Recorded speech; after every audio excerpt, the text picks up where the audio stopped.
Juliana, a girl, a woman, a slave, a noble woman, a patroness. Who was she? Maybe all of these. Maybe some.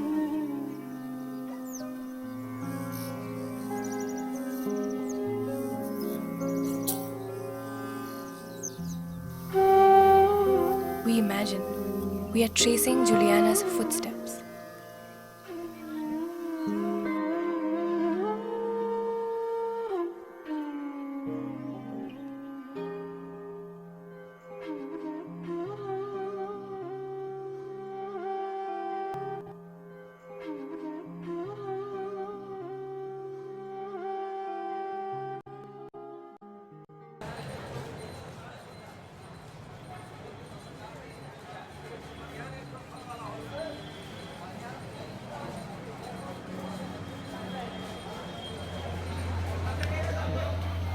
Juliana ki Sarai has changed over the centuries. The people living here have made it their own. Their own histories and stories have intersected to shape the place. And they continue to do so.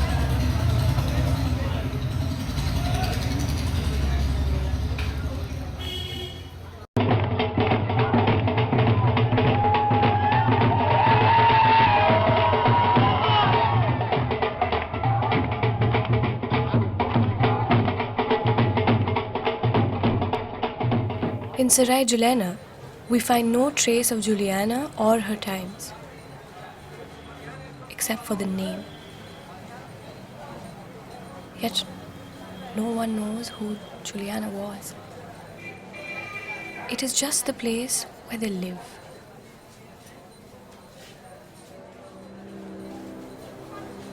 Bibi Juliana ki Sarai is now a DDA colony in Okhla. Near it is Masihgarh, with the Church of Our Lady of Good Health. All this was once part of the estate of Dona Juliana Dias da Costa, a Portuguese lady who came to be known as Bibi Juliana in the time of Aurangzeb. Shah Jahan decided to attack on the Portuguese and he sent his army to the Goa. And there we find that Portuguese were defeated at a place called Hoogly.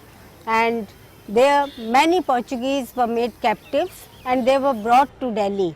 Along with those captives, a small child, girl child, along with her mother also came. This child, her name was Juliana. She was a Portuguese and she was very small at that time, maybe 5-6 years. And then both mother and daughter, they were in the service of one of the wives of Emperor Shah Jahan. When this wife was dying, she freed both mother and daughter. In our search for the original Juliana, we sift through several stories. She earned fame for her skill in medicine. She is said to have cured the daughter of Mughal emperor who was ill.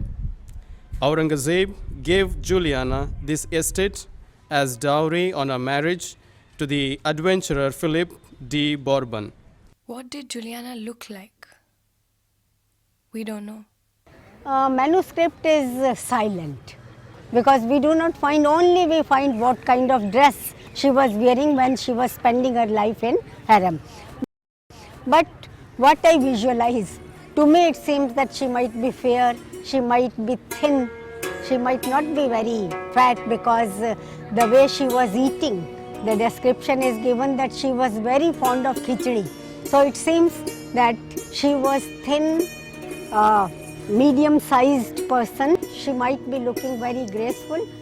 As a Portuguese lady of note, she was patronized by Aurangzeb, who gave her lands in Delhi on which she built a magnificent sarai or inn. The residents of the many villages she owned in course of time are believed to have corrupted the name Juliana to Jullena.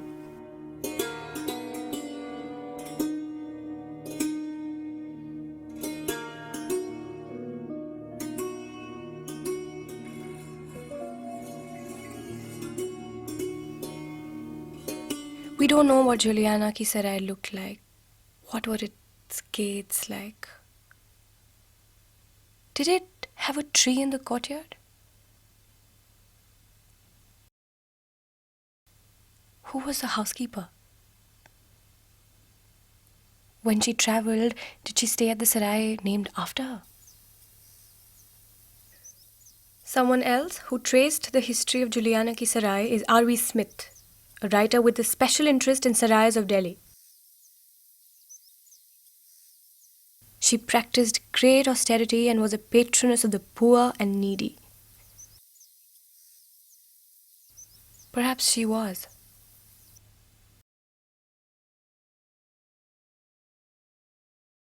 There is another legend of a lady who healed and tended to the sick.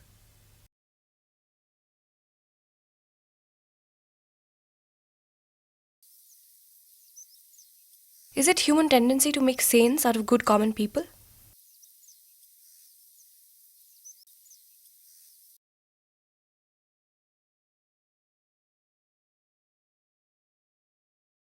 While some legends are lost, हमारे इधर others काफ़ी take बड़े shape. बुजुर्ग हैं, garage के पिताजी हैं, आप उनसे जाके मिल लीजिए, वो शायद आपको कुछ पुराना कुछ इतिहास बताएंगे। कितनी उम्र है उनकी? उम्र 120 के आसपास हो गई। 120? जी, भाई मुझे पक्का मालूम नहीं है कितनी, लेकिन अप्रोक्सीमेटली इतनी हो सकती है। 107 साल बताते हैं। और आपको क्या लगता है? लगता तो जब मैं बराबर का होता, मुझे जो बताते हैं वो मैं आपको बता रहा हूँ कि बताते हैं, लेकिन मुझे हकीकत नहीं पता कि कितनी है, कम है या ज़्यादा है, मैं उनकी उम्र का नहीं। The oldest living resident of Juliana is Pandit Tippar Chand. He remembers this place from a time when it was all farmland.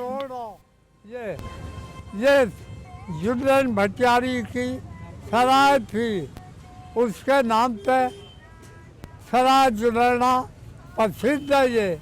He tells us of his well in Ishwarnagar. We are able to trace one well. It is covered now. And there is a peepal tree growing out of it.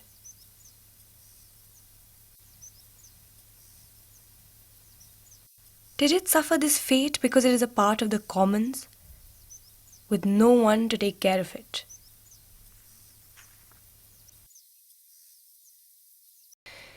There was a time when this was not yet the city. Pandit Tippar Chand remembers a time when the city stopped at Dilli gate. The city expanded till it suddenly crept up on Juliana ki Sarai and swallowed it. It was caught unawares. If Juliana were to visit her Sarai today, she wouldn't recognize it.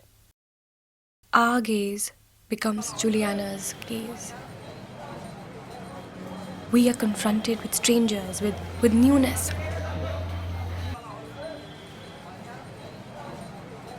Without a map, how would she navigate through this place? The same question haunts a present-day resident. He, or less likely she, tries to negotiate unmapped spaces with a map of their own.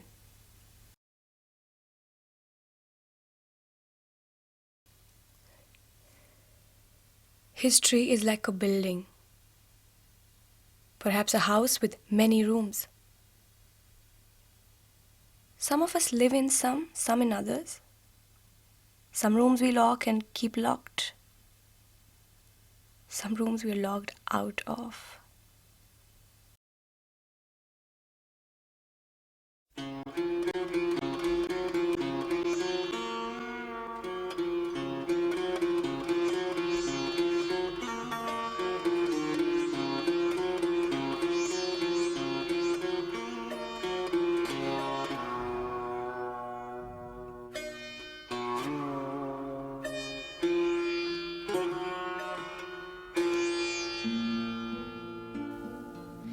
Present and past gaze at each other every day, through buildings, people.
Michigan.